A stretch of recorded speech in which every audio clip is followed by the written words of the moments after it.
eating habits are making us and the planet increasingly unhealthy. Ours is a lose-lose situation. A global transformation of the food system is urgently needed.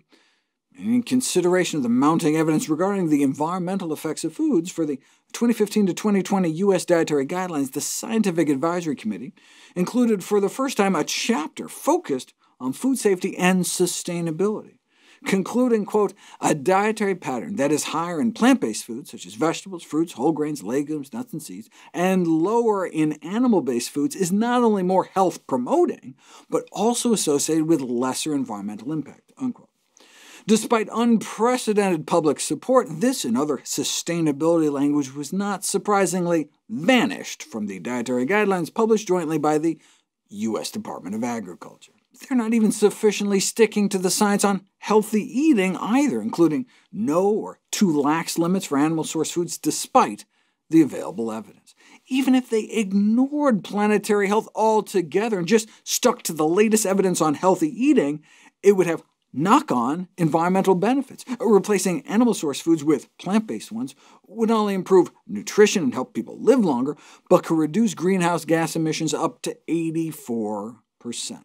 In general, plant-based foods cause fewer adverse environmental effects by nearly any measure. In terms of carbon footprint, all the foods that are the equivalent of driving more than a mile per serving are animal products. Here's the greenhouse gas emissions from various foods. Even though something like a lamb chop or farmed fish may be the worst, eating chicken still causes like 5 times the global warming than even something like tropical fruit. Though the climate superstars are legumes, or beans, split peas, chickpeas, and lentils. For example, in the United States, substituting beans for beef at the national level could alone deliver up to 75% of the 2020 greenhouse gas emissions reduction target and spare an area of land 1.5 times the size of California, not to mention the health benefits. And it's not just greenhouse gases. Kidney beans required approximately 18 times less land, 10 times less water, 9 times less fuel, 12 times less fertilizer, and 10 times less pesticides.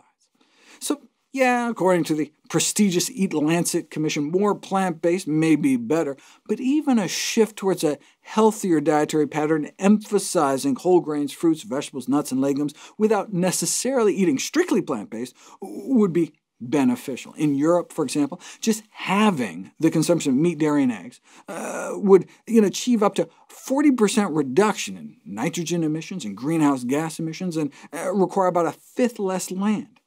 In addition, the dietary changes would also lower health risk, reducing cardiovascular mortality, their leading cause of death. Note, however, that minimizing environmental impacts does not necessarily maximize human health. Yes, animal products, dairy, eggs, fish, and other meat releases significantly more greenhouse gas per serving than foods from plants.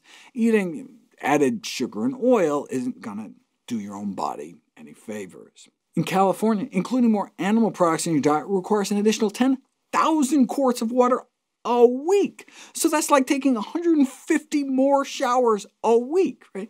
Even just skipping meat on weekdays could conserve thousands of gallons a week compared to eating meat every day, and cut your daily carbon footprint and total ecological footprint by about 40%.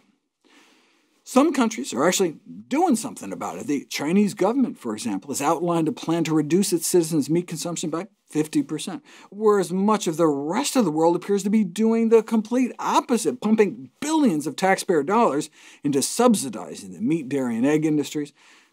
We can certainly all try to do our part. However, an obstacle to dietary change may be consumers' underestimation of the environmental impacts of different types of food, but may be aided by labeling. For example, imagine picking up a can of beef noodle soup and seeing this.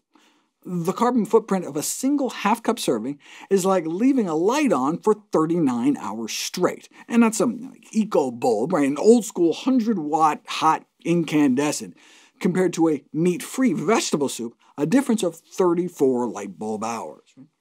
You can imagine, someone, getting on your case for unnecessarily leaving on a light for 34 minutes, but this is a 34 hours, right? Just eating a different half cup of soup. Stopa.